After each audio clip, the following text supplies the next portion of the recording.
நகர்ப்புறத்தில் வசிக்கும் பெண்கள்தான் அதிக அளவில் புற்றுநோயால் பாதிக்கப்பட்டு வருவதாக புற்றுநோய் மருத்துவ நிபுணர் குகன் தெரிவித்துள்ளார். கோவை ஆவாரம்பாளையத்தில் உள்ள ஸ்ரீ ராமகிருஷ்ணா மருத்துவமனையில் உலக மார்பக புற்றுநோய் விழிப்புணர்வு மாதத்தை முன்னிட்டு மாதம் முழுவதும் பெண்களுக்கு இலவச மெமோகிராம் பரிசோதனைகள் வழங்கப்பட உள்ளன.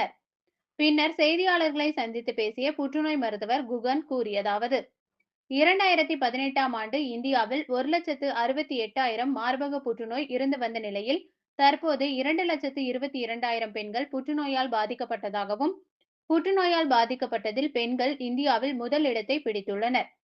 இந்தியாவில் 3ஆம் மற்றும் 4ஆம் கட்டத்தில் புற்றுநோய் கண்டறிவதனால், அதனை 50% முதல் 60% வரை குணப்படுத்த முடியும் என்றும், 1ஆம் அல்லது 2ஆம் கட்டத்தில் கண்டறிந்தால் எளிதாக குணப்படுத்தலாம் என புற்றுநோய் மருத்துவர் தெரிவித்தார். நகர்ப்புறத்தில் வசிக்கும் பெண்கள்தான் அதிக அளவில் புற்றுநோயால் பாதிக்கப்படுவதாகவும், 30 வயதுக்கு மேல் திருமணம் மற்றும் குழந்தை பெறுவது மூலமாக புற்றுநோய் பாதிப்பு ஏற்படும் எனவும், சிறு வயதிலே வயதுக்கு வருதல், மாதவிடாய் பிரச்சனை ஏற்பட்டால் பெண்கள் எளிதில் மார்பக புற்றுநோயால் பாதிக்கப்படுவார் என பெண்களுக்கு புற்றுநோய் நிபுணர் குகன் எச்சரித்துள்ளார்.